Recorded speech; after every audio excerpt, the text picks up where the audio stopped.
Welcome to the EQ Jobs Library. We've come outdoor in the open to Dean City Farm in South London, and don't worry, it's not a real cow, so the tattoos didn't hurt.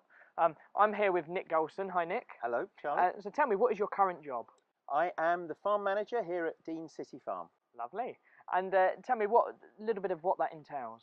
Well, we're a small city farm, so we're on about 5 acres in SW19 near Wimbledon, where we've got a small farm where people can come and learn about farming, see the animals, hang out in the outdoors. And we also do a little bit of growing, and we welcome volunteers from all different sorts of backgrounds. We do work experience with people, so lots of different activities, and we're a big kind of community resource. Brilliant. So going to your school days, when you was younger, Yeah. when you left school, what did you, is this always what you wanted to do? No, I would have had no idea this even existed when I was at school. So I went to school at a time when you still kind of were meant to think up a job for life and stick to it. Which very much hasn't been the case. So no, when I left school, I went to university, and I knew I liked history, so I picked that as my subject to study at university, and there was no thinking beyond that. Did you get good qualifications coming out of school? Yeah, I got a decent set. I got a decent set of A levels, so I was able to go to university and do an undergraduate degree in history.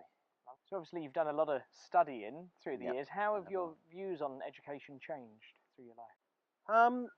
Well, I mean, I got some fairly cliche kind of old git views about, you know, why don't they teach you at school how to fix things instead of kind of arcane and odd stuff about the Greeks and Romans. And you know, there's probably a more sophisticated argument to be had for that. But I would say I wish along the way I picked up more sort of practical stuff early on. I've been a bit more curious about how cars worked and how to mend things and stuff. So I think it's a shame education makes that, and particularly for girls. You know, I've got a daughter, and there's no, her school don't teach her anything kind of practical really. So I think that's a shame. I think it's a shame education is a bit more practical. Brilliant. So did you come straight to this farm, or did you manage No, other I had a farms, long or- route. After I finished in finance, I was actually an archaeologist for a while. Wow. So I took a whole other career. Well, I kind of went back to history, and this time gave it some more thought and worked out you can kind of do history by being an archaeologist, which is basically digging up history. Mhm.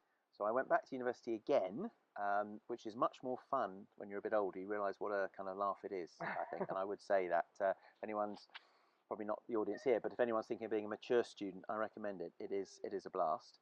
So I studied archaeology, and then I was a field archaeologist. So I was outdoors, working, etc. But you still got a problem-solving element. You're digging a hole, but you've got to work out where you dig the hole, and you've got to work out what you do with the stuff you find in the hole. Okay. So I did that, but I was overseas a lot. And once you have a family, that's not quite so easy. So I looked for a way of bringing those sorts of things I enjoyed, being outdoors, solving problems, being quite sociable, into another career. And I went back to, I thought of farming, because my granddad had a farm. Studied yet again, I'm sorry to say. I did one more year to get up to speed on all the modern farming and its techniques and ways. Then, via a bit of volunteering, and I would take a moment to say volunteering is a fantastic way to check out careers, check out places. You can volunteer in all sorts of walks of life, and it does give you an insight, a feel of things. It's a great thing to do on its own, but it can be a way of exploring an area. So I started volunteering on a city farm. Didn't know much about city farms until then. Thought, what a brilliant place this is. And then the job came up at another one. I took that, and then after a few years, moved here. It was a longer answer than you wanted, but there we are. No, not at all. It's really interesting stuff. And in your current position now as manager, what do you enjoy most? What's the best points of your job? If a mum with a kid comes up and says, "What a fantastic place! It's the first time little so and so's seen a sheep or something," you know, that's a really nice thing to have brought about or helped bring about, because there's lots of us here. So that's I think what I like about it. I'd be a liar if I said anyone going into the charity sector who was looking to be well paid. That's not what we're in it for. You know, charity jobs don't bring the big money with them, but they bring a huge satisfaction and probably a better quality of life than a lot of the real kind of conventional office finance type jobs. Brilliant. I'd say. Brilliant. What other advice would you give a young person who wants to go into farming? Well, city farms are a fantastic way for urban kids, young people who don't really know much about farming and wouldn't find it easy to, you know, go up to a dairy farm in Wiltshire and say, "Can I find out a bit, please?"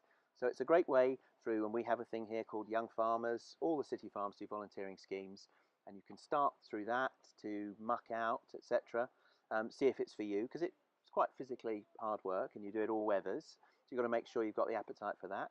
And that's a great way to get into it. And I can think of a couple of young people who have come through city farms, just started as maybe weekend volunteers.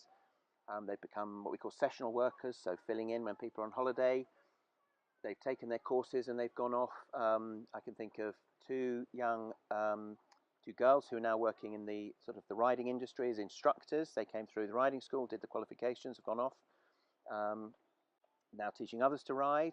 And I can think of a young volunteer at my last city farm. He did a animal nutrition degree at Nottingham, and now he's running a small farm just outside northwest London. So it is possible from that, just those Saturday morning volunteering sessions, to kind of keep going right into a career. Brilliant. It seems that the main message is volunteering Volunteering is a great way in, yes. Yeah. Because you can do it at pretty much any age. So you can start in your teens before you're kind of committing yourself. And it may be, you do it for 2 Saturdays and you think this is not for me, but great. Then you've kind of found that out before you waste time and money later on. Yes, exactly. Yeah. And it's sociable. You meet people. It's fun. Brilliant. And it's healthy. Physical exercise, all that's good. Brilliant. Thank you, Nick. Thank you for inviting us down to the farm. I'm going to go and meet some pigs, I think. Okay, and I'm going to milk this cow.